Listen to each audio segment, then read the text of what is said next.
Buenas tardes, bienvenidos y bienvenidas a todos y a todas. A los ponentes de esta mesa redonda en este lunes del Ateneo, creo que ya prácticamente todo el mundo los conoce. Me comentaba José Manuel que ya, de hecho, hace un año o 2 años quizás, ya había intervenido aquí sobre temas relacionados con el turismo en Santiago en este caso. Estos días estamos viendo noticias sobre este asunto, sobre el crecimiento de los turistas en el ámbito de España. Concretamente se habla de que este año posiblemente se alcancen los 100 millones de turistas en España. Otra cosa es que eso sea realmente deseable, pero ya hemos llegado a los 85 y estamos somos el segundo país receptor de turistas después de Francia, muy cerquita ya. Y este trimestre, el primer trimestre del año en curso, ha crecido el número de turistas en un 16%. Bueno. A nivel español también se habla de que cada 4 días se abre un nuevo hotel, lo cual quiere decir que efectivamente esas previsiones, pues, aunque no es palabras de uno de los directivos de la primera cadena de hoteles, por número de habitaciones, Gabriel Escarrer, ha dicho hace unos días en la prensa de lo siguiente: deberíamos dejar de hablar de visitantes y hablar del dispendio que causa, de elevar su calidad, seguir apostando por el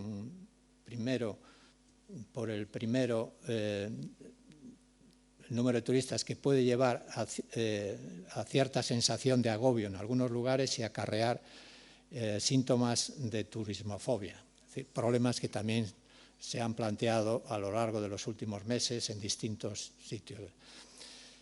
En Santiago, si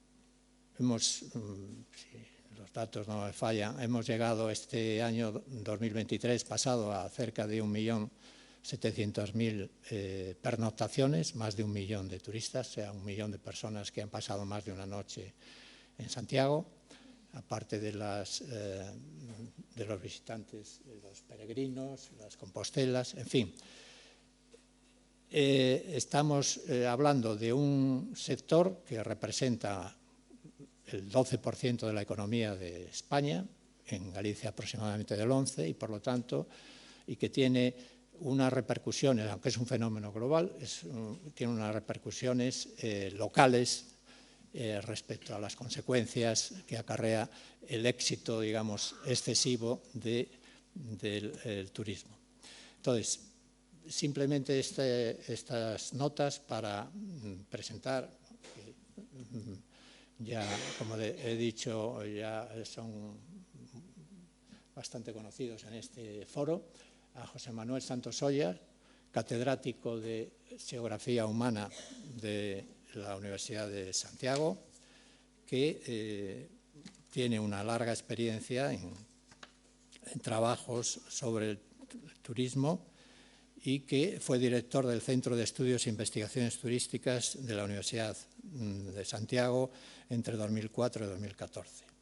Tiene múltiples trabajos y asesora múltiples instituciones y, por lo tanto, creo que es una de las personas que puede aportar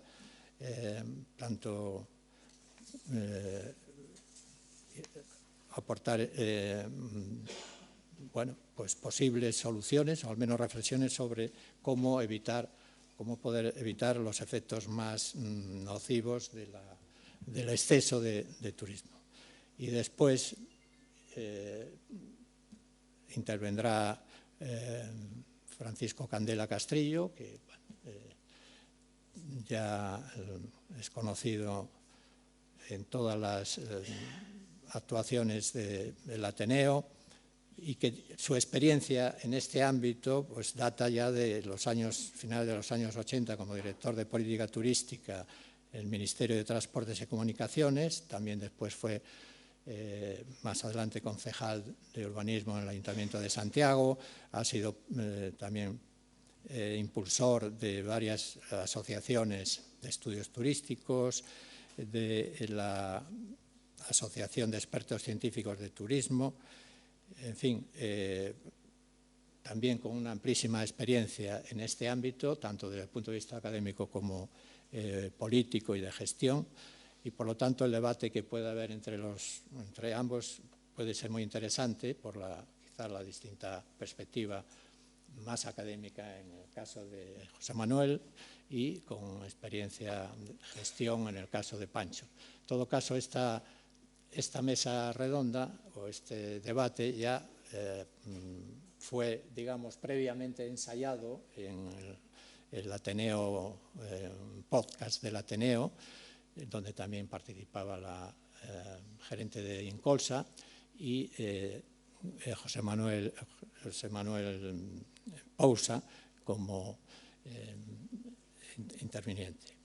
Bueno, voy a dar la palabra ya sin más a José Manuel para que nos exponga su visión de este problemática. Muy bien, moitas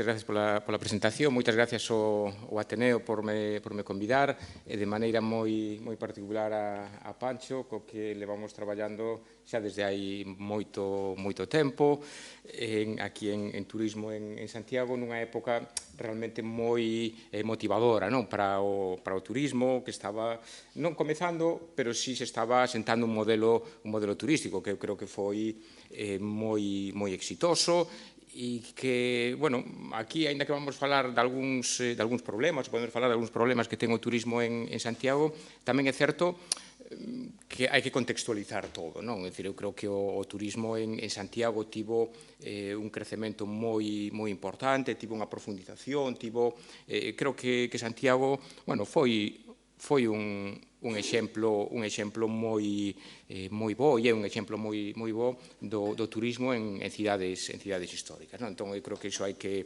ponderalo, hai que valoralo, a pesar de que van xurdindo problemas. E os problemas que ten Santiago non son distintos dos que ten outras cidades ou dos que teñen outros destinos.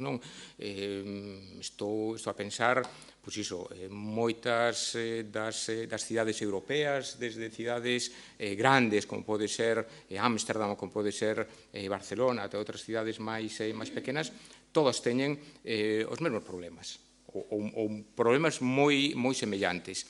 E toda a inteligencia turística que teñen nesas cidades e neses destinos non foron capaces de solucionar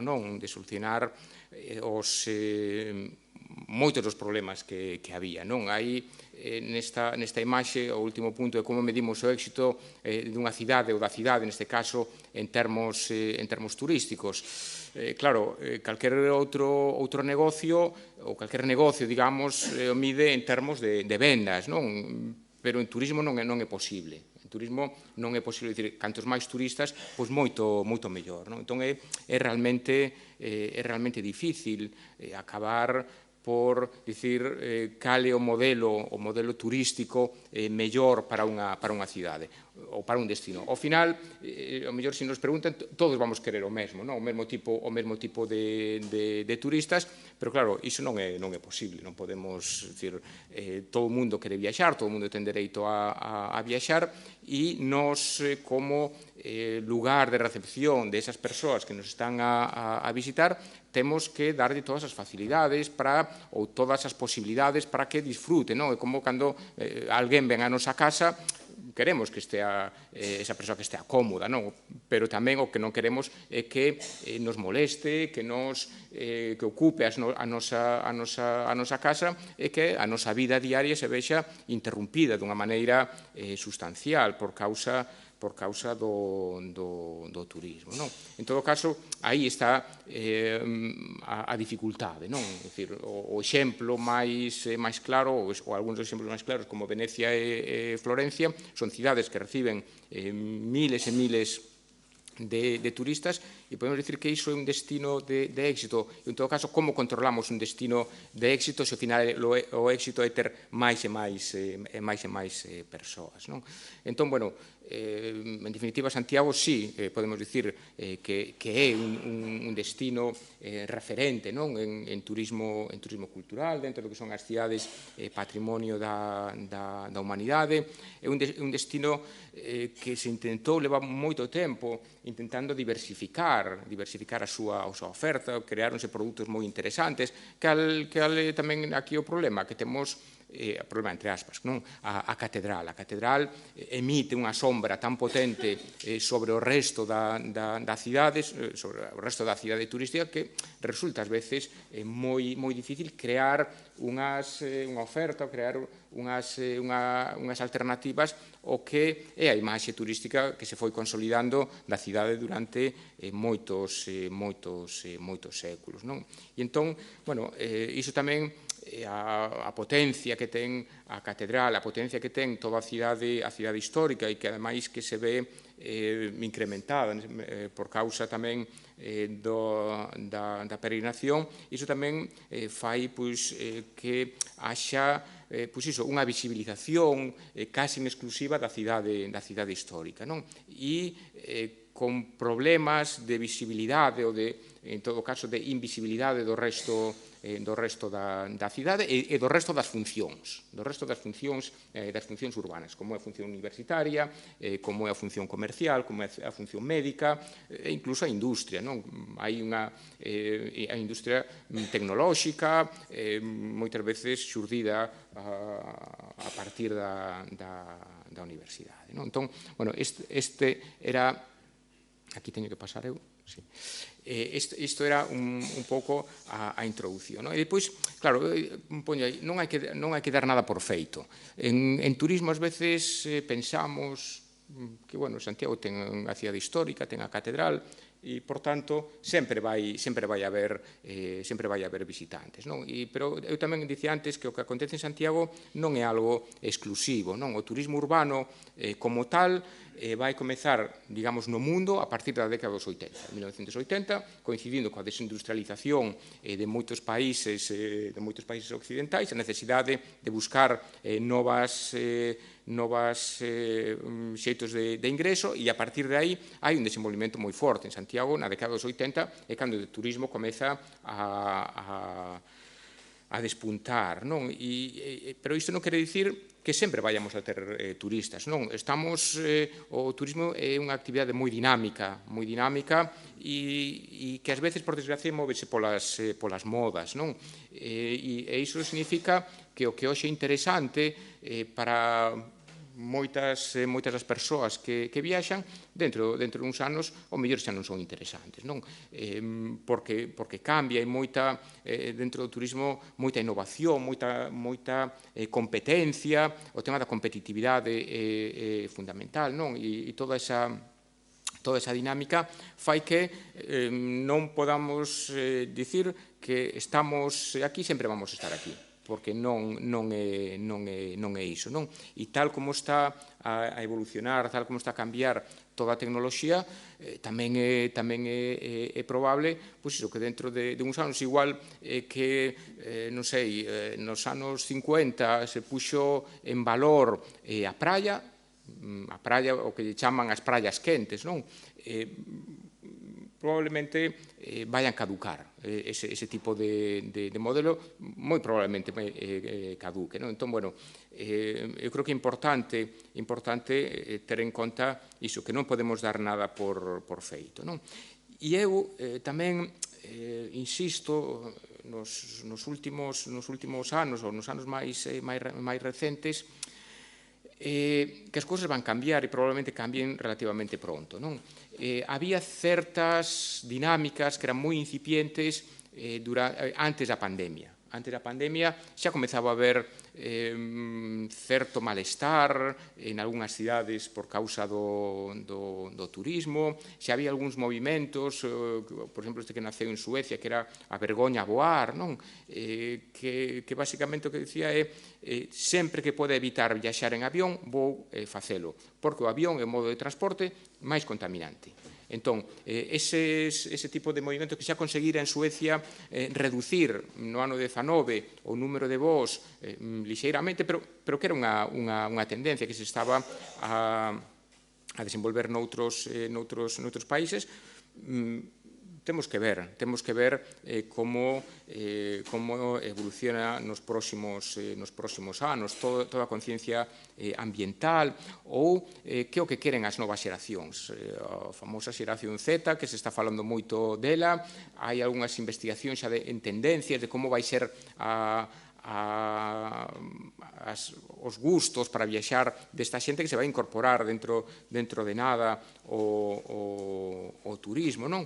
Ou o que falábamos antes, cando comece, se que se consolida, imagino que sí, o turismo da China, o turismo da India, que culturalmente son moi diferentes a nós e que probablemente van querer buscar outras cousas que non queremos ou que non buscamos nós. Entón, bueno, iso hai que estar moi pendentes disso, estar moi pendentes das tendencias, é dicir, como está evolucionando, como vai evolucionar o turismo. E iso afecta directamente a Santiago, é dicir, Santiago nin é especial, quero dicir, é especial para nós porque vivimos aquí, somos de Santiago, é especial niso, pero digamos que no contexto global de destinos turísticos compite con outras moitas cidades con características que son semellantes ou que poden ser semellantes, non?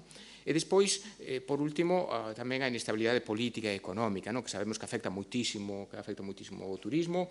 Non estamos precisamente en tempos tranquilos. Esperemos que, polo menos, quedar tal como estamos, e que o turismo, nese sentido, non se vexa afectado, como si sería se esta inestabilidade política e económica fose a máis. Entón, claro, aquí temos a necesidade de repensar, e dai ven o título da conferencia, de repensar o turismo, en este caso, desde a escala local, que a escala local tampouco pode ser exclusiva, é dicir, a escala local intégrase noutro tipo ou noutras escalas, e a escala, bueno, sabemos no caso de Santiago que non se pode ir exclusivamente por esta escala local, de feito, moitos dos turistas e moitas das persoas visitantes que chegan a Santiago, por exemplo, todo o que en relación á peregrinación depende máis probablemente da Xunta, das políticas da Xunta ou das políticas ou da propia Igrexa. Por tanto, ás veces as municipalidades, os concellos se encontran con dificultades a hora de enfrentar o que é a xestión do seu territorio, porque sí que ten que xestionar, pero as decisións non sempre ten capacidade para tomar certas decisións. En todo caso, a acción política é fundamental e o apoio técnico. De aí que Pancho tiña ten ese perfil, ese perfil político e técnico, que no seu momento foi tan importante, porque os técnicos teñen que tomar decisións técnicas, pero tamén hai decisións políticas que hai que tomar, porque o turismo tamén é o ámbito que se move dentro do político. E, por suposto, a participación do sector. E despois, bueno, aí falo algo, presento o tema da planificación. Para min, a planificación é fundamental, é dicir, a planificación significa onde estamos e onde queremos chegar, Queremos chegar como destino turístico e que temos que facer no camiño para o que camiño temos que seguir para chegar onde queremos. Claro, poño aí algúns dos conceptos que se utilizan na actualidade, a sustentabilidade, o concepto de sustentabilidade que despois xa falará máis Pancho. A sustentabilidade non é únicamente ambiental, non, a sustentabilidade tamén é económica, por exemplo. O turismo non pode expulsar outras actividades económicas, non pode expulsar outras actividades económicas, no momento que as expulsa está deixando de ser sustentable, non? Está deixando de ser sustentable desde a perspectiva neste caso económica, non? Tamén se fala moito de inteligencia turística, pero a inteligencia turística non se concibe dentro do que é a inteligencia territorial, non? Ou, se queremos, o turismo é unha actividade que ten que formar parte do modelo urbano, do modelo de cidade, en convivencia coa poboación local, é dicir, coa xente que vive na cidade ou a xente que ven todos os días a cidade a traballar. Entón, iso, desde esa escala, é o que hai que ir repensando. Como debemos actuar? Eu creo que o máis importante é recoñecer a situación actual.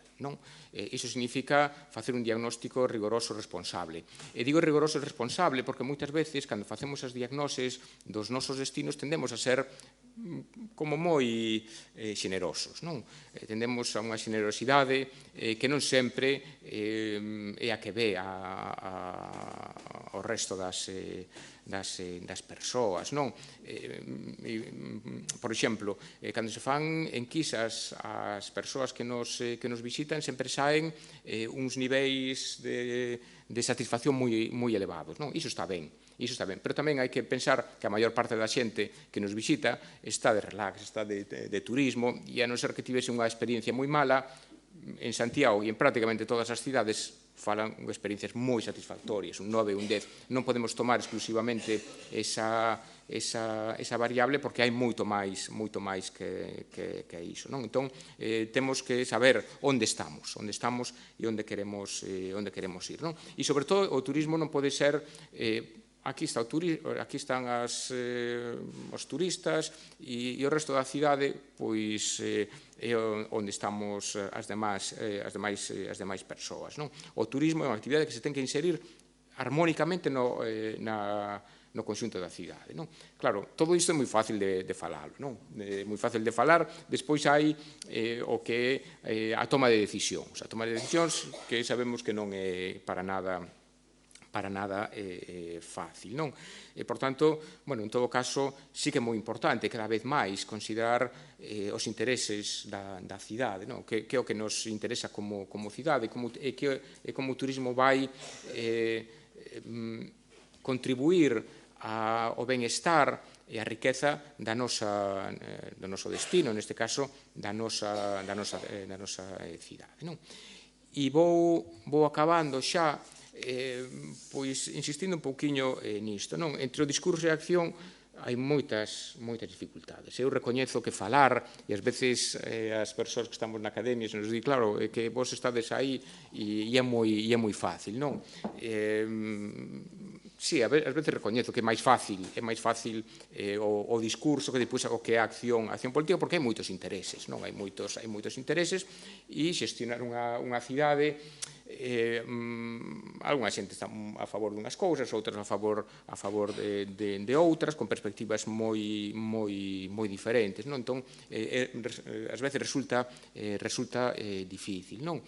Claro, como evitamos a masificación? Esa é a grande cuestión. Como evitamos a masificación? Porque a masificación quere dicir que o noso destino ten éxito, que a xente quere ir a ese destino. Entón, como un destino que está ben, todo o mundo quere vir. Iso, por un lado, está ben, pero como facemos? Como facemos sin implantar, por exemplo, medidas que sexan económicas ou que teñan un calado tan forte que impida. Pero aínda así, hai destinos turísticos que teñen taxas turísticas enormes, non? Non sei, creo que no mundo a que ten máis alta é Honolulu, en Hawái, que é un 10%, 10-25% da taxa do hotel, que xa son moi caros, máis un 3%, é dicir, un 13%. San Francisco creo que ten un 14%. E todo iso non disuade. Todo iso non disuade, efectivamente, diñeiro moi interesante para os concellos, para as comunidades autónomas, é un diñeiro moi interesante, pero non resolve o problema. Non resolve o problema da masificación. Estamos vendo en Venecia que hai moitas persoas que están en contra das medidas que están a implantar porque din que non soluciona, non vai solucionar o problema. Entón, claro, este é unha cuestión central, non? E, en todo caso, ir para outro modelo tamén que nos asegura que ese outro modelo vai ter éxito, non? Estamos agora, é dicir, temos éxito, e mellor cambiamos e deixamos de ter éxito, non? Pero en todo caso, e xa lle deixo a palabra a Pancho, a planificación, a profesionalidade, debates como estes que nos fan pensar que tipo de turismo queremos, eu creo que son interesantes, non? Entón, ben, moitas grazas.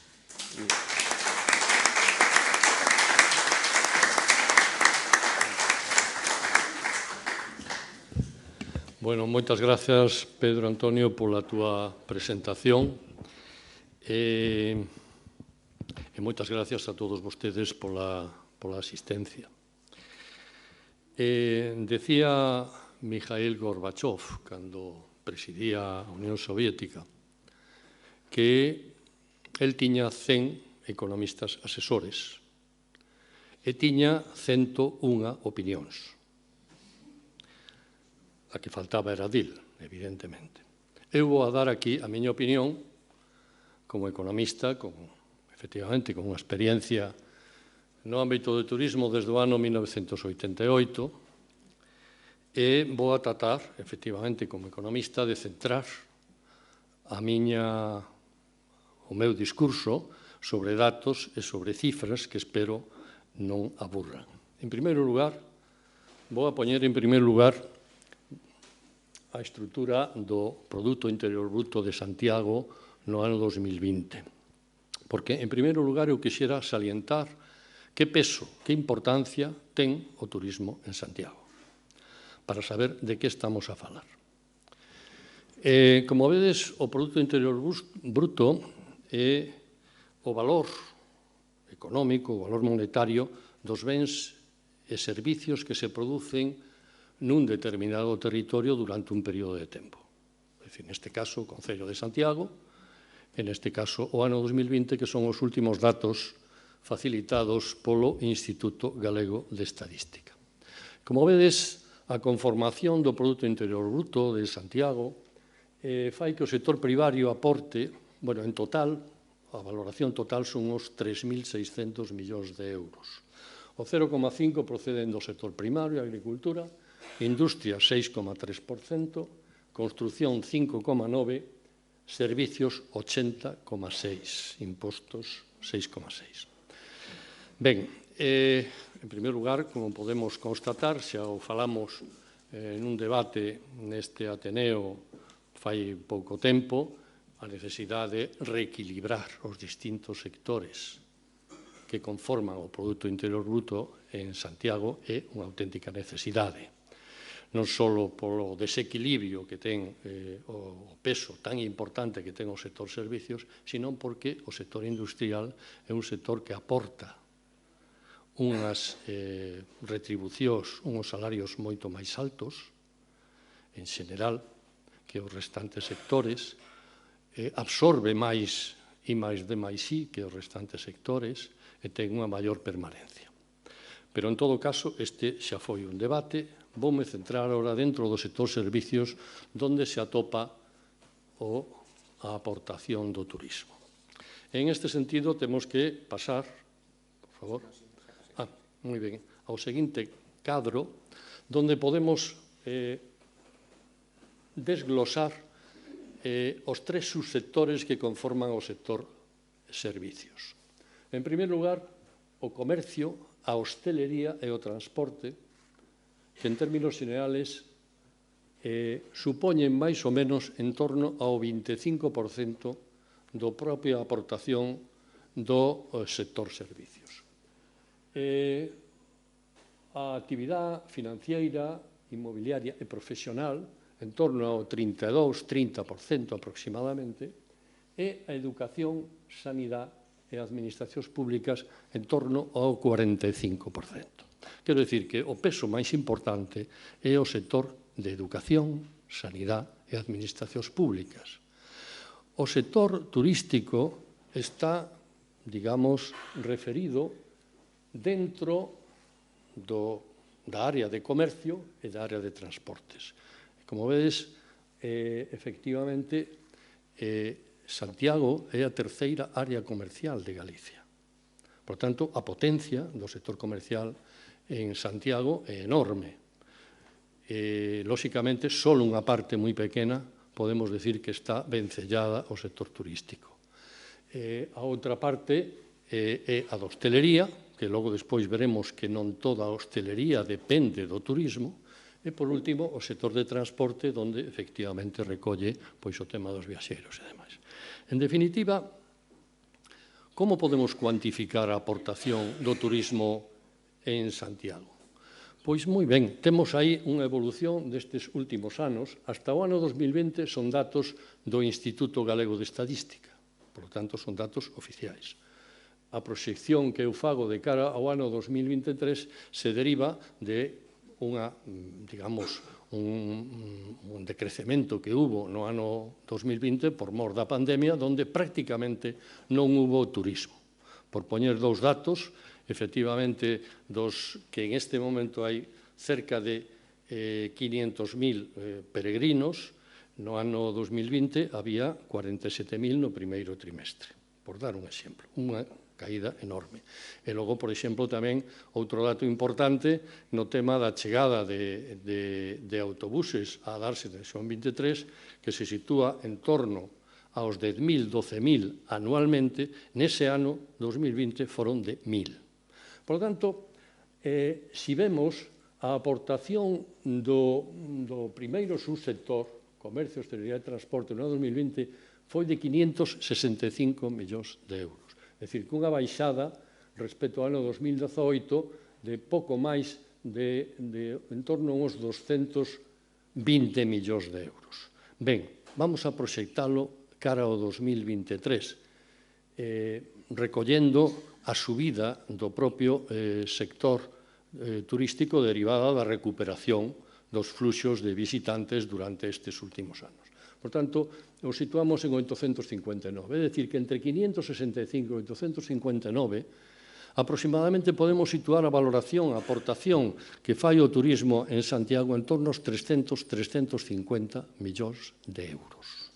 É dicir, en torno a un 10, como moito, 12% do Produto Interior Bruto de Santiago. É importante? Sí, sin dúbida ninguna, pero o sector turístico ten unha característica tamén importante que temos que considerar, que é un sector que é moi voluble aos cambios no ciclo económico, é dicir, cando, digamos, hai un proceso de depresión ou de recesión económica, as familias e os consumidores o primeiro que fan, evidentemente, é recortar viaxes, non recortan educación e sanidade, por exemplo. E, por outra banda, tamén temos que considerar que o sector turístico é un sector onde os niveles retributivos son enormemente máis baixos e máis precarios que nos restantes sectores económicos. Por tanto, de cara ao plantexamento da cidade, o sector turístico é importante? Sí. Ten un peso importante? 10%, 12%. Sí, tamén. Pero o que non pode é condicionar a gobernación da cidade da maneira que o está facendo durante os últimos anos. Porque existen outros dos outros 3 ou 4 sectores que son enormemente importantes e trascendentes xa, que teñen un peso moi importante na cidade, como é o sector educativo ou o sector sanitario, que efectivamente que teñen un proceso de crecemento continuado, que teñen millores niveles retributivos, teñen máis alto nivel de calidad e, polo tanto, digamos, a cidade ten que gobernarse non en función dos intereses de corto plazo, dos intereses do sector hosteleiro, do sector turístico, senón en función de outros intereses. Esta sería a primeira conclusión que resulta do peso que en este momento ten o sector turístico. Polo tanto, como decíamos, o subsector primeiro, como decíamos, que onde se atopa o turismo, ten unha menor achega á configuración do Produto Interior Bruto, é máis vulnerable. A importancia do sector comercial e, sobre todo, que pasa co turismo? Pois que ten unha gran visibilidade. É dicir, mentras que a produción industrial ou a produción de servicios sanitarios ou servicios educativos, bueno, pois un catedrático, un mestre, un médico, van ao seu hospital, van ao seu centro de traballo, non pasa nada, no sector turístico é un sector que ten unha gran, por así decirlo, visibilidade, que se ve moito, que decía outro, que cunde moito. E claro, isto parece que dá a impresión de que a cidade vive do sector turístico. A cidade non vive do sector turístico. O sector turístico ten un peso importante, como decimos, de en torno ao 10-12%, pero que esa é a cuantificación que ten. Por tanto, esta é unha conclusión enormemente importante que todos temos que ter en conta a hora de ordenación da cidade. E a definición de actividades de cara ao futuro. Que actividades temos que impulsar? Pois aquelas que xeren un maior valor engadido, traballo máis estable e mellor retribuído e teñan un menor impacto sobre do medio ecolóxico, cultural e social. Porque esas son as claves de que o desenvolvemento turístico se fai en clave de sostenibilidade. Se non ten ningunha desas características, non podemos falar dun desenvolvemento turístico sostible.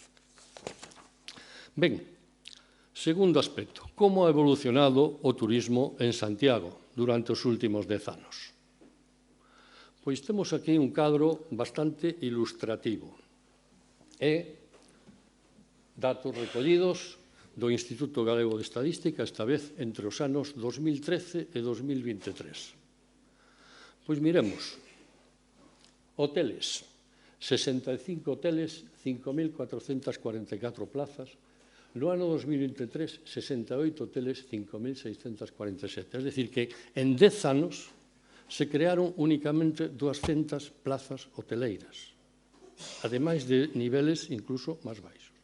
Mentras que, polo contrario, que é o que pasou? Albergues, 8 no ano 2013, 30 no ano 2023. Albergues de peregrinos. Vivendas turísticas, no ano 2013 non había registrada ninguna. No ano 2023 o Instituto Galego de Estadística dá 737 con 3.760 plazas. É dicir, que fixémonos nos últimos 10 anos de 10.000 plazas de aloxamento que tiñamos en Santiago, pasamos a cerca de 16.000, das cales 5.000 plazas son de albergues e de vivendas de uso turístico. Claro, este desenvolvemento turístico, claro, é un desenvolvemento turístico low cost, de baixa calidad, de baixo precio, verdad? Preguntémonos, vamos a seguir así?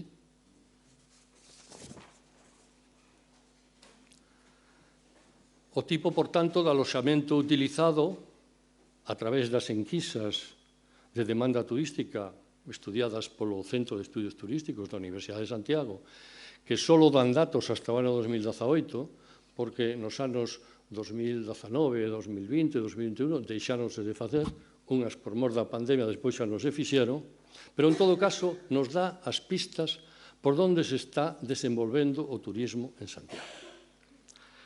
En primeiro lugar, o crecemento do uso dos albergues e vivendas turísticas. No ano 2014, os turistas o utilizaban o 28%, pasaron a ser o 50% no ano 2018. E sigue a tendencia. Aloxamento, lóxicamente, de baixo precio e escaso valor engadido. Motivo principal do viaxe a Santiago? Pois no ano 2011 o 61,3% era por vacacións.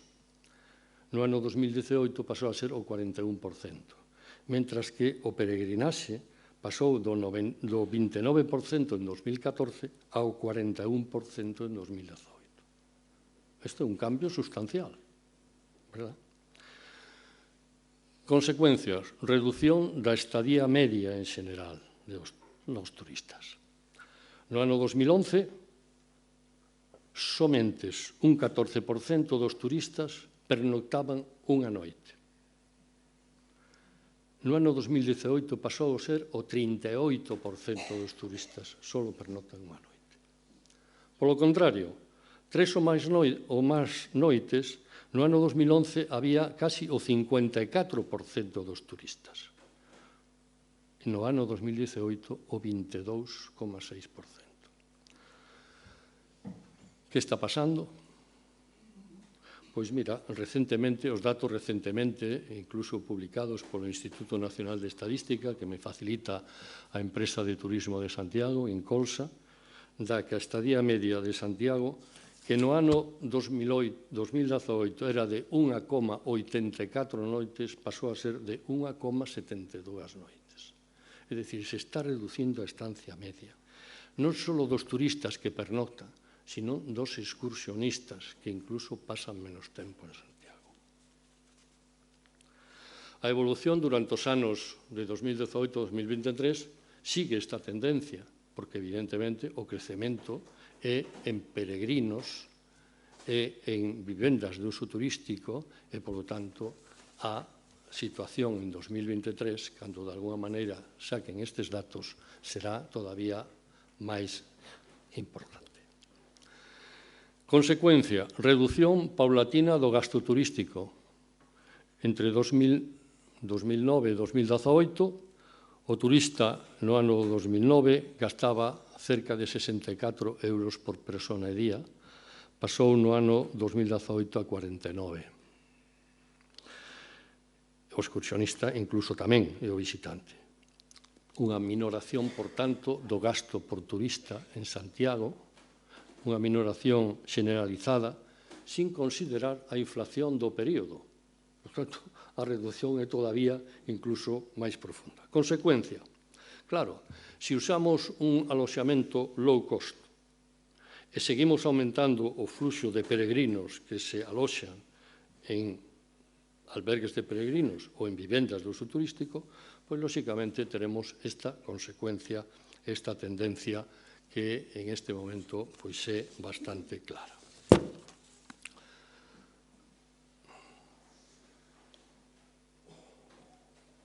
Bueno, hai unha causa.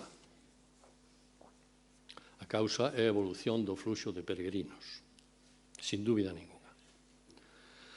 O fluxo de peregrinos ten dúas etapas. Unha primeira etapa, dende o ano 1992 hasta o ano aproximadamente o 2010, onde hai un fluxo irregular. É dicir, viñan peregrinos, en torno aos 40, 50.000, que se incrementaba nos anos santos. No ano 1999, no ano 2004, en vez de 40 ou 50.000, pois viñan 170.000, 180, 190.000. Un fluxo irregular. Pero que pasa? Que hai unha segunda etapa que é precisamente que é o centro entre o ano 2011 e 2023, donde, e aquí hai unha decisión política, a prioridade do camiño de Santiago se converte no gran proxecto de país do goberno de turno. Non hai outro proxecto para Galicia. O proxecto é o Xacobeo e o Camiño de Santiago, donde efectivamente se adican importantes recursos na promoción e na creación de infraestructuras de albergues de peregrinos e de subvención indiscriminada de todo tipo de aloxamentos. Por lo tanto, e logo despois, además desto, está que a partir do ano 2011, 2012, 2013, se crea pola Xunta de Galicia un rexistro de vivendas turísticas donde, sin máis, todo calquer propietario de piso, con máis únicamente con registrarse nesa especie de rexistro, xa está autorizado para explotar turísticamente ese inmueble. Por lo tanto, isto son feitos claros que producen, lóxicamente, un crecemento insoportable do fluxo de peregrinos, que, si, digamos, naqueles tempos eran en torno aos 150.000, 170.000 nos anos santos compostelanos pasa a ser un fluxo regular e crecente nun crecemento anual acumulativo superior ao 10%. O cal, eso é insoportable para o destino turístico final que é a cidade de Santiago. E todo isto se produce, lóxicamente, cun concello desbordado pola actuación da Xunta de Galicia. Un concello que, no seu primeiro tempo, mira por outro lado, pero logo despois os restantes gobernos non foron capaces, non foron quen, a pesar, en algún caso, das súas boas intencións, de parar este proceso.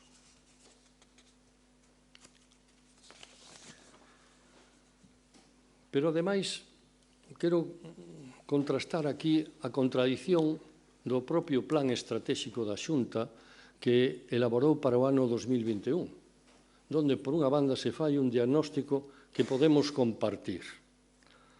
Banalización do camiño, amenaza da súa supervivencia, tendencia crecente do discurso de masificación e rexeitamento dos visitantes en Santiago. E diz, conclusión, necesidade de optar por un turismo de calidade, respetuoso co contorno, sen perturbar a vida cotidiá da poboación local. E despois desto, plantexa para o ano 2021 como obxectivo do plan chegar á cifra de 502.000 peregrinos. Contradición flagrante entre o que se pon, por unha banda, entre o diagnóstico e o obxectivo que se presenta. Lóxicamente, isto ha producido un alto precio no deterioro patrimonial, urbano e social da cidade de Santiago por este turismo low cost de baixo nivel de gasto. Bueno, cales son as recomendacións que fai a Organización Mundial de Turismo? Temos aquí en España, digamos, a sede do único organismo internacional que existe no mundo, que é a OMT, unha especie de, a modo de OMS, no caso de salud, a OMT, a Organización Mundial de Turismo, que temos con sede en España. E ten feitas sucesivas cumbres mundiales sobre o turismo urbano. Eu quixera destacar aquí, en primeiro lugar, unha declaración do propio secretario xeral da Organización Mundial del Turismo, que di o seguinte, é moi significativa. Unha cidade que non está ao servicio dos seus cidadáns non estará ao servicio dos seus visitantes. Bastante claro. Lóxicamente, ordenar unha cidade é un proxecto colectivo, é un proxecto de todos os, non só do goberno municipal, sino de todos o conxunto dos ciudadanos. E o turismo non pode planificarse nin xestionarse ao marxen do conxunto da cidade. Por qué? Porque no turismo urbano a cidade é o propio destino turístico. E, en este sentido, é a sociedade civil a que ten que participar no diseño e control da política turística. Por qué? Porque é a receptora do visitante. é a que sofre e soporta os costes sociais e culturais do turismo. Por iso ten que participar na elaboración da política turística, porque senón aparecerán os termos dos que antes tamén falaba Pedro Antonio, que son a turismofobia, o overturismo, en definitiva. Conclusión, é necesario, pois, de alguna maneira, reconciliar aos residentes con os visitantes, e non hai outro xeito de facelo que a través dun pacto local que limite as capacidades de aloxamento de acordo co destino. Capaces para o destino. Santiago é unha cidade que ten 100.000 habitantes, non é Ámsterdam, non é Barcelona, que teñen millóns de habitantes. Ten 100.000 habitantes, de fai 30 anos, polo menos, que eu saiba. En este sentido, evidentemente, non pode seguir medrando, ademais da maneira que o está facendo, a oferta de aloxamentos en Santiago. Eu quixera ver agora un pouco, máis que eso, pasa a seguinte, por favor. Que planes se trataron de poñer en marcha na cidade de Santiago durante estes últimos anos? Evidentemente, hubo unha boa intención no goberno que existiu de Martiño Noriega entre 2015 e 2019. Tratou de poñer en marcha un plan estratégico de turismo entre o ano, decía, 2017 e 2022, pero a verdad é que non se pudo poñer en marcha, non se pudo poñer en práctica polo feito da pandemia dos anos 2020 e 2021. O seguinte goberno, o de Sánchez Bugallo, puso en marcha, en principio, teóricamente está moi ben, un plan de sostenibilidade turística. Un plan de sostenibilidade turística dotado con 3 millóns de euros. Uno aportaba o Concello, outro a Xunta de Galicia e outra a Administración Central. Como obxectivos maravillosos. Vou a lelos. Situar as persoas no centro do modelo de desenvolvemento turístico, impulsar a renovación do modelo turístico en clave de sostenibilidade, establecer un novo modelo de gobernanza e xestión de turismo, recuperar a vitalidade e multifuncionalidade da cidade histórica. Non hai mellores obxectivos. O que pasa que non deixaron de ser meros enunciados teóricos, porque a setembro do ano 2023 só se había executado o 5% dese plan de sostenibilidade turística. Foi unha lástima. Na actualidade, se solicitou polo actual goberno unha prórroga do plan que se concedeu no mes de febreiro, con algúns pequenos cambios no contido do plan, algúns dos cales son francamente moi mellorables. Por exemplo, non pode ser que de cara á cidade histórica o único que se plantexa é mellorar a iluminación do patrimonio da cidade histórica. Porque eso non cambia a dinámica do casco histórico. Porque eso provoca, sin dúbida ninguna, un maior nivel de concentración na cidade histórica dos nosos visitantes. Porque eso impulsa aínda máis a turistificación do noso casco histórico.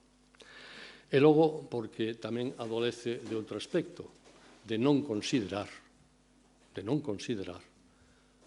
a empresa municipal de turismo, que é unha empresa que se creou no ano 1999 con a idea de xestionar o turismo.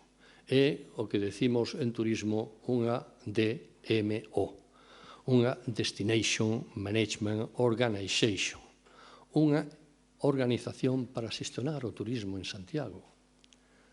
E claro, no ano 99, que se creou ca perspectiva da capitalidade cultural do ano 2000, tiña un entorno distinto, outros obxectivos, que eran informar, promocionar e desenvolver o turismo. E así foi, porque efectivamente os principales hotéis, as principales industria hoteleira de Santiago se crea a partir deses anos. Entre o ano 1999 e 2005 se crean os principales hoteles de Santiago ao calor de esa capitalidade cultural europea, que é o que é Santiago. Por lo tanto, esta organización, esta plataforma, ten que ser órgano executivo da política turística. E como tal organización ten que ter un carácter dinámico, porque os entornos son cambiantes. Non é o mismo o entorno do ano 1999 que outro do ano 2024, 25 anos despois. Porque os retos do turismo en Santiago son distintos dos do ano 1999. E, polo tanto, é necesario que hoxe os temas de información turística, os temas de promoción turística, haya que reconsideralos. Por que razóns? Vounas a dar. Primer feito. As consultas na Oficina de Información Turística de Santiago da Rúa do Vilar pasaron de ser 210.000 no ano 2015 a 111.000 no ano 2023. Segundo, na promoción, porque o xeito de coñecemento da cidade é distinto. Hoxe hai un 31% das persoas que se informan a través de Internet. Hai un 28% que xa tiñan información de visitas anteriores e un 23% que se informan a través de familias e amigos. É dicir, que hai un 80% de persoas que se informan a través de distintos medios, non de oficinas de información turística. Por tanto, hai que, digamos, reorientar ese campo que en su momento foi importante hacia os novos retos que ten o turismo en Santiago. Lóxicamente que teñen que ser derivados do establecemento de límites e capacidades de carga, a parte do tempo de control da normativa e ordenación da oferta. Estos son os elementos esenciales. Incolsa ten que ser o instrumento de xestión da política turística, pero en este novo escenario. E para elo, ademais, hai que cambiar o Consello de Administración de Incolsa, que no seu momento se configurou como unha especie de mini pleno municipal. Pero claro, 25 anos despois sigue sendo un mini pleno municipal. E hai que dar entrada no Consello de Administración pois a outras entidades públicas, empresariales e cidadáns no propio Consello de Administración. Un Consello de Administración, unha empresa que efectivamente está financiada en su 80-85% con base en unha aportación municipal que sale dos impostos de todos nós. E logo despois direi cal será o novo modelo de financiamento acorde con esta situación. Ben, non sei se xa me pasei, me queda, o novo modelo turístico de Santiago. Por onde temos que tirar, entón? Pois, evidentemente, en primeiro lugar, eu poño a reorientación e o reforzamento da DMO, é dicir, de Incolsa, para atención ao reto de sustentabilidade e modificar o sistema de financiamento do turismo. O sistema de financiamento do turismo que en este momento estamos financiando con impostos municipales, esa empresa ten que, a nova taxa turística, ten que efectivamente sustituir a esa aportación municipal que a través de impostos facemos entre todos, porque que sentido ten 25 ou 30 anos despois que temos un sector turístico maduro, que produce máis de 350 millóns de euros ano, que o sigamos financiando con impostos de todos, e que acaso facemos con outros sectores? Bueno, este é un tema importante.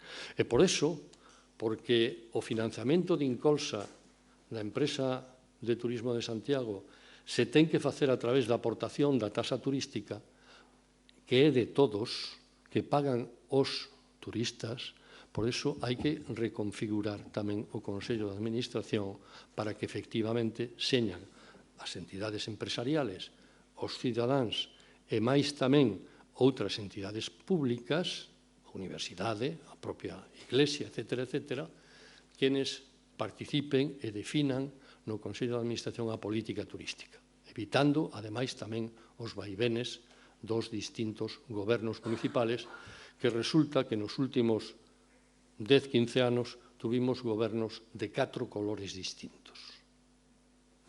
Cada un nunca se facía cargo do anterior. Tuvimos gobernos, primeiro do Partido Popular, logo de Compostela Berta, logo do Partido Socialista e ora do Bloque. Isto, evidentemente, non dá esa estabilidade que decía antes o compañeiro Santos, para poder impulsar unha política turística de fondo de cambio do modelo. O aspecto máis relevante é a limitación e a reducción de usos turísticos no casco histórico. Esta ten que ser un proceso non da noite para mañá, pero ten que ser un proceso inevitable. Ten que ser un proceso paulatino inevitable, de limitación de usos, pero tamén de reducción de usos turísticos, do espacio turístico que se está ocupando, de a reducción ya das vivendas de uso turístico que se están que teñen colonizado o casco histórico. E a recuperación do espacio urbano, porque non se dedican eses 800.000 euros que se van a dedicar a, digamos, a iluminación do patrimonio, a rehabilitar inmuebles e, efectivamente, adicalos para que podan residir familias en Santiago. Nova imaxe de Santiago como destino cultural máis alá do camiño. A mí me parece que hai un cambio sustancial na imaxe de Santiago. Hemos pasado de ser unha cidade capital europea da cultura, unha cidade cultural con unha universidade potente como centro de referencia, hemos pasado a ser un centro de peregrinación. Este é un cambio fundamental. Posicionamento da cidade de modo claro como cidade da educación e do coñecemento, porque esa é a nosa base fundamental. A nosa universidade, moitas veces o decimos, é o gran motor de futuro desta cidade. Dun futuro con calidad de vida, con millores salarios, con millores capacidades, para dar a nosos fillos ou aos nosos netos pois un futuro que non sexa máis pobre, máis pacato, que pode ser de camareros, en definitiva. E logo, actuacións en clave de sustentabilidade de destino, limitación e control da oferta de aloxamentos. En súa cuantía, e sabemos en que dirección. Establecemento de capacidade de carga dos espacios turísticos. Home, se se pode facer unha capacidade de carga para unha playa, supoño que podemos establecer capacidade de carga en determinados espacios urbanos. Supoño que seremos capaces de poderlo facer. Control e vigilancia na ocupación dos espacios públicos, cada vez máis invadidos, máis colonizados polo turismo. Bueno, estas son as líneas básicas e, evidentemente, unha opinión personal, como decía, que se engade a acento unha aba opinión que decía Mikhail Gorbachev. Moitas gracias.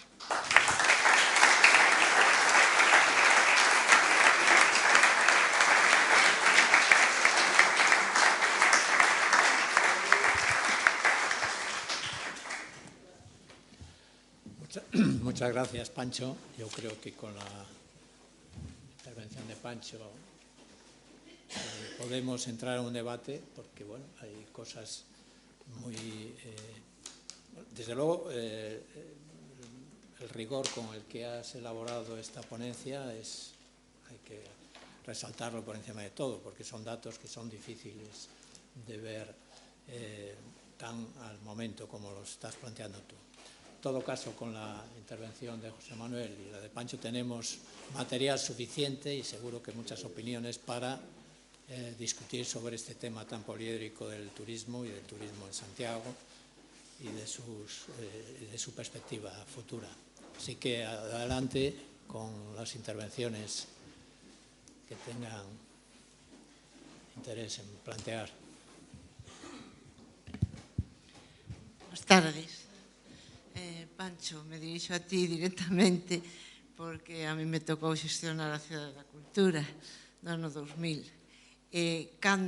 Quería saber que pensas ti cando deixou Santiago de ser a cidade de cultura e se convertiu en isto que é agora, que non ten nada que ver.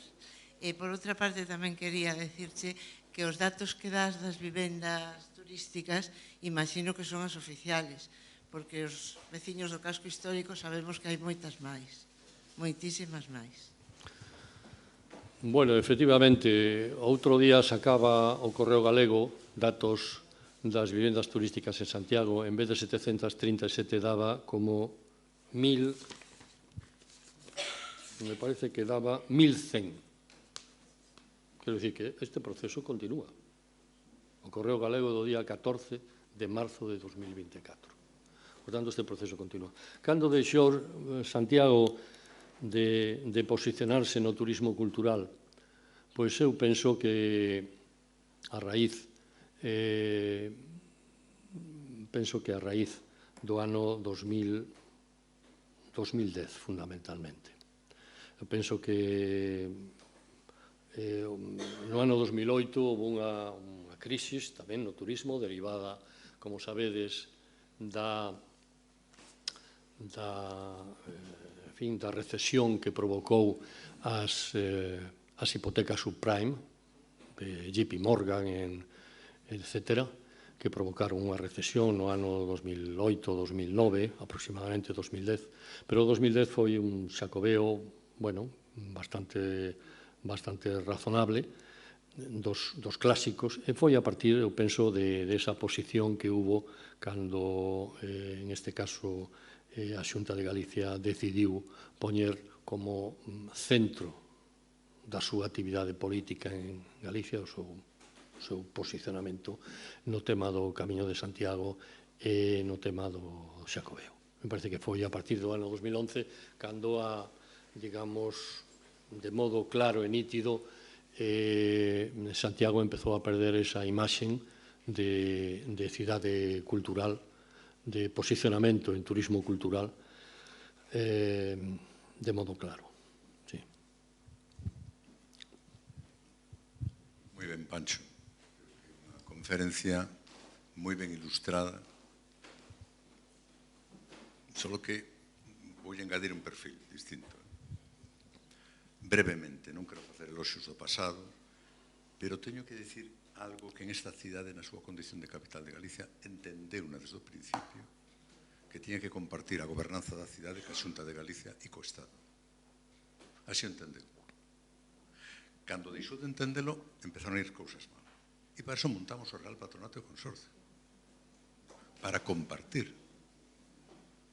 Tanto así que o Xacobeo 93, que non nos gustaba tanto a administración local, ao lado, fixo Compostela 93-99, que trouxe esta cidade todas as manifestacións cultural de élite que chamamos turismo cultural. Por lo tanto, a gobernanza da cidade en términos institucionales depende de tres. Para eso está o patronato e o consorcio. Por eso os acordos son por unanimidade. Os acordos... Repito, ahora parece que vai mellor. É dicir, que o Real Patronato e Consorcio foi institucionalmente o órgano de goberno da cidade. É dicir, que as políticas turísticas están insertadas aí.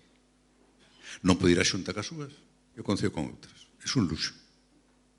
E poñía o exemplo de como o Xacobeo 93, que non nos gustaba moito no Concello, diseñamos o Compostela 93-99, que trouxo toda a actividade cultural para Santiago, a que tanto nos gustou. Segundo, o turismo cultural é un turismo que depende fundamentalmente da relación e diálogo con as urbes europeas e americanas. Depende exclusivamente.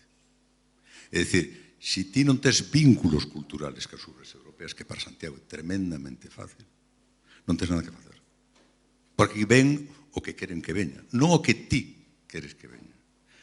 Por lo tanto, relación cas universidades, relación cos empresarios, relación cos gobernos municipales, relación cas orquestras. Iso é fundamental telo. Esta cidade ten parte da súa historia fora. E termino. O que está a pasar en Santiago, hoxe estaba preparando unha conferencia, pasa a toda Europa, a todo o mundo. O mundo cambiou, por eso non podo facer fincapé no século XX, porque era outra historia.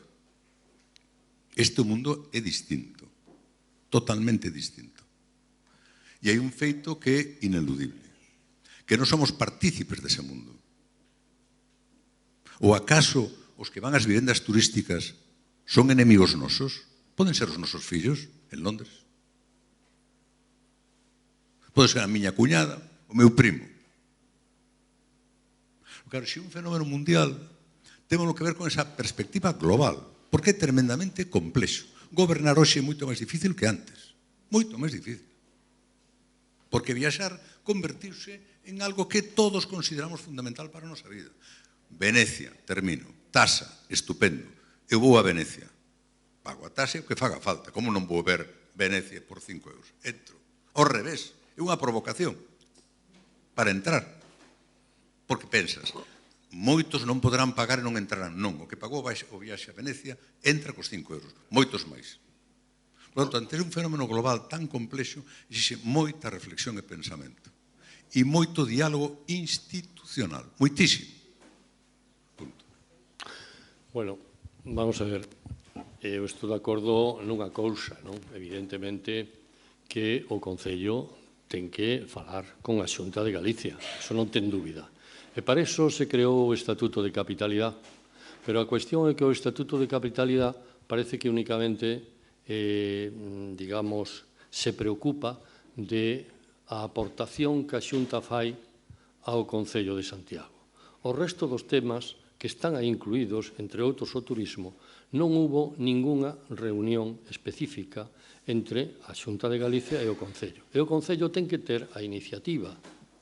Lóxicamente, para pedirlle a Xunta este fenómeno o temos que pactar entre a cidade e a Xunta, como ti me dis que se fixo no ano 93 para proxectar eso. Eso está clarísimo, que o diálogo ca Xunta e con a Iglesia e tal teñen que estar. Incluso non hai ningún inconvinte, penso, e ti o sabes moi ben, porque me parece que no estudio que había feito no ano xa 1996 para o Concello de Santiago, sendo ti alcalde, xa puña de manifesto a necesidade de que a Xunta estuvera dentro do Consello de Administración da entidade de Turismo de Santiago. É dicir, o diálogo ca Xunta é esencial, pero ten que liderarlo a cidade de modo claro e nítido. Eso non se fai. Bueno, respecto ao tema do consorcio, bueno, o consorcio, a min o que me preocupa do consorcio, Xerardo, teño que dicirte, é que se pon de perfil do que está a suceder no casco histórico. É dicir, a súa preocupación é a rehabilitación arquitectónica do casco. Pero ese non é o problema. O problema do casco é o vaciamento poblacional, a súa desaparición como espacio urbano, donde cada vez vemos que non hai xa comercio de proximidade, senón que todos son comercios turísticos. Aí eu lle reclamo ao consorcio que se poña ao frente do cambio que necesita esta ciudad no casco histórico. Que se deixe de tantas recuperacións ou rehabilitacións, que hai que facelas tamén, pero que se preocupe de recuperar a residentes no casco histórico de Santiago. Sí. A ver, Muchas gracias, Pancho y Santos. Yo quería recoger una cosa de los dos. Entiendo que el turismo es un tema muy polícromo. Claro, abordarlo solo desde el punto de vista de la economía tiene sus riesgos, porque no es solamente una cuestión que tiene que ver con el dinero. Se dice que viajar te da salud. Hay un anuncio ahí que es la única cosa que pagas y que mejora tu vida. Y viajar, en el sentido, es como un crecimiento en el desarrollo de las personas. Tú decías, Santos, antes que una de las cosas que hay que considerar es qué querrá la generación Z o la generación tal y qué nuevos estilos de vida pueden traer, ¿no? Yo lo que veo es que este dilema entre el elitismo y la masificación se ha producido en casi todos los sectores de la vida moderna. Se ha producido en la universidad, se ha producido en la sanidad, se ha producido en los sistemas culturales en general, ¿no? La gente, son muchos más los que quieren viajar. Ya no basta, quiero decir, toda esta masificación lo que ha permitido es que los jóvenes viajen mucho más que viajaban antes, que la gente que no tenía medios para poder permitirse el lujo de irse a otro país, de conocer otras tierras, ha entrado en ese juego del viajar, del conocer, del disfrutar de otro tipo de cosas.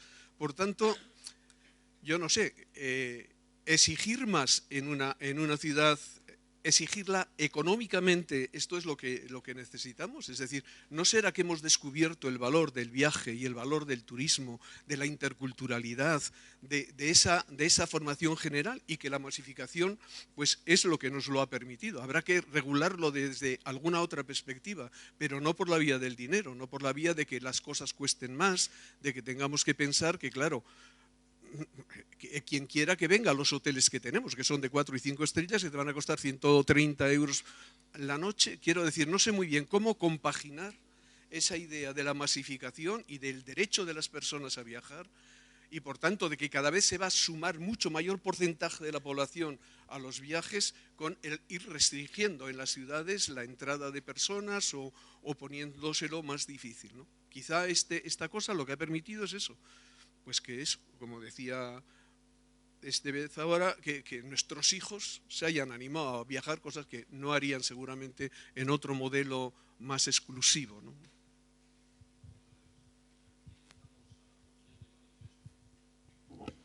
É que hai que compaxinalo, hai que reequilibralo con os residentes, sobre todo no campo do turismo urbano, no turismo das cidades. Hai que reequilibrar. Non pode haber, efectivamente, un desenvolvemento que non este acorde ca capacidade do medio. Iso é a sostenibilidade. O desenvolvemento sostible é que ten que ser acorde ca capacidade do medio, dende o punto de vista non só ecolóxico, sino social e cultural. E ten que reequilibrarse con os residentes. Aquí non podemos medrar indefinidamente en turismo cando unha ciudad ten 100.000 habitantes e ten un espacio urbano determinado. Eso é claro. Aquí non nos estamos opoñendo ao turismo, faltaría máis. O que nos estamos opoñendo é a un modelo de crecemento que non está en consonancia cas necesidades e con, digamos, a capacidade deste medio que se chama Santiago de Compostela, e que está producindo problemas non só de vaciamento da cidade histórica, sino de incremento de precios de alugueres, que está producindo importantes consecuencias para a ubicación de familias, para a ubicación de novos profesionales, para a ubicación de novos doctorados na propia cidade. Temos que pensar que ese é un espacio que hai que darlle, digamos, cancha, pero que, vamos, si teño que realmente, de alguna maneira, decidir, non vou a decidir por seguir desenvolvendo un turismo que me provoca estas situacións e me está, digamos, desplazando estudiantes que non atopan pisos ou novas familias que non atopan precios de aluguer suficientes de un determinado nivel para poder asentarse na cidade. Por lo tanto, hai que reequilibrar. O que non se pode é, aquí vale todo, isto, o crecimento é ilimitado. ten que haber un desenvolvemento sostible, acorde ca capacidade do medio. O medio é este, non é outro. Ámsterdam, agora que se refería tamén Santos, acaba de prohibir a creación de novos aloxamentos, de todo tipo. De todo tipo. Por qué? Ámsterdam é unha cidade pequena, unha cidade moi importante. Por qué? Porque efectivamente está desplazando a cidade, está diluyendo os espacios urbanos. En ese sentido, é como temos que considerar o turismo. Non sou, evidentemente, por a miña trayectoria contrario ao turismo. A este tipo de desenvolvemento, por suposto que sí. Sí, moi brevemente.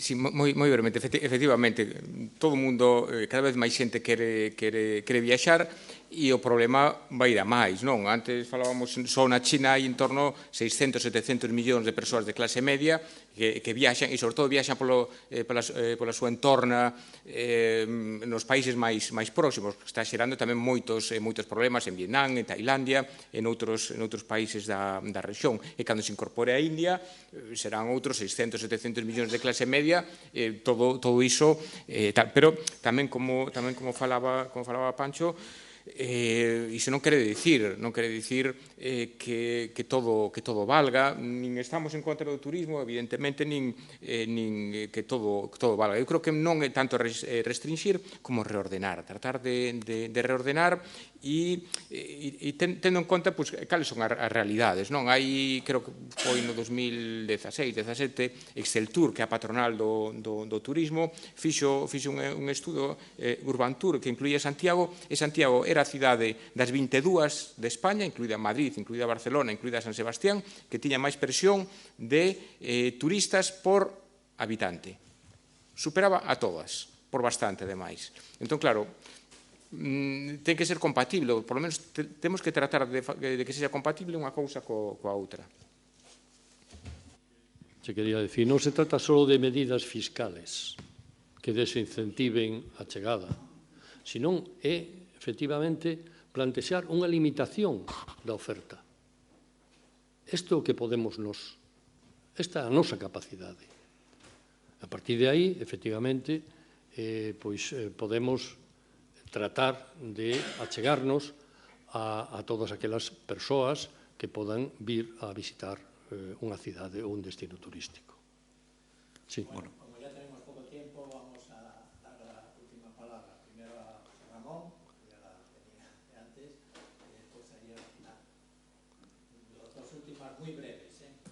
Bueno, parabéns aos dous conferenciantes, a Xosé e a Pancho, polas aportacións que fixeron a este debate e, sobre todo, por abrir justamente a participación nun tema que vai ir a máis. O turismo non o vamos a poder parar por razóns culturales, como xa dixemos, e porque é un movimento que vai a ir a máis. Pero eu o que quixera destacar é que realmente o problema de Santiago é que se está convertindo nunha cidade incómoda, nunha cidade inhabitable, polo turismo, pero por máis cousas, que tamén hai que ter en conta. Por erros, seguramente, na planificación urbanística da cidade nos últimos 50 anos. É que esta cidade expulsou a máis de 30.000 habitantes que se foron a vivir a 7 cidades dormitorio que temos ao rededor e que entran e salen en Compostela cada día. E que temos un turismo en donde o nivel de visitantes é desproporcionado en relación cos que pernotan na cidade, en donde hai máis de 58 hoteles só na provincia de Pontevedra, que viven de Santiago e enchen un autobús, os traen aquí, os soltan e se van. E que temos, a veces, dous cruceiros, un en Vigo e outro na Coruña, que nos deixan aquí a 2.000 persoas. Todo eso suma e fai realmente que nos encontremos con un problema de grandísimas dimensións. Pero, ollo, a xente empezou a sair do casco monumental antes do turismo. Nos anos 80 xa resultaba moi difícil vivir no Casco Vello. As limitacións urbanísticas que se sufriron no Casco Vello, a imposibilidade de ter unha calefacción a precio razonable, de ter realmente unha unha posibilidade de ter unha vivenda con ascensor, limitaron tremendamente a residencia aí. Hoxe está chea de turistas, pero os veciños xa se foron fai moito tempo. Eu creo que hai que facer unha gran reflexión e realmente aportar solucións que podan aminorar o problema. E o problema vai a seguir aí por anos. E cuidado que a taxa turística, que estou totalmente de acordo, igual que a abolición dos apartamentos turísticos, pero que non prime os visitantes, porque senón o que vamos é a traballar para todos esos hoteles da periferia en donde os que veñen a ver Santiago non van a pagar un peso. E, sin embargo, castigamos os que sí necesitamos na ciudad, que van a estar 3, 4 noites ocupando esas 6.000 plazas hoteleras que hai na ciudad que non saturan para nada a permanencia dos turistas de Santiago. Os problemas son outros, nada máis. Yo quiero saber qué vamos a hacer porque el casco histórico está muriendo. Han cerrado más comercios pequeños de gente de aquí y han abierto más cadenas. Estamos matando el centro. ¿Qué es como eso de poner un alejop en el casco histórico? Sí, vamos a ver. O tema do problema dos centros históricos das cidades é un problema xeneral, eso está claro. Dende fai moitos anos, produto dos cambios nos modos de vida nas cidades, eso está claro. Pero a cuestión é que ese proceso se ha agudizado, se ha acelerado, se ha imposibilitado en moitos casos de tomar medidas para, digamos, a revitalización do casco histórico pola ocupación turística. É dicir, a ocupación turística ha, digamos, acelerado ese proceso de vaciamiento do casco histórico, ese proceso de musealización dos cascos históricos das cidades. Lóxicamente, aquí, xa decía antes, no tema do consorcio, o papel do consorcio, que xurde precisamente como elemento central para revitalizar o casco histórico e recompoñer o casco histórico, a mí me parece que se puso de perfil a hora de impulsar medidas que posibiliten, efectivamente, unha vida moderna dentro dun casco histórico. E iso abarca medidas urbanísticas, medidas fiscales, medidas de outra índole. Evidentemente, é un problema xenérico dos cascos históricos. O problema é que a agudización do proceso de vaciamiento e de turistificación dos cascos históricos se ha acelerado precisamente pola ocupación turística.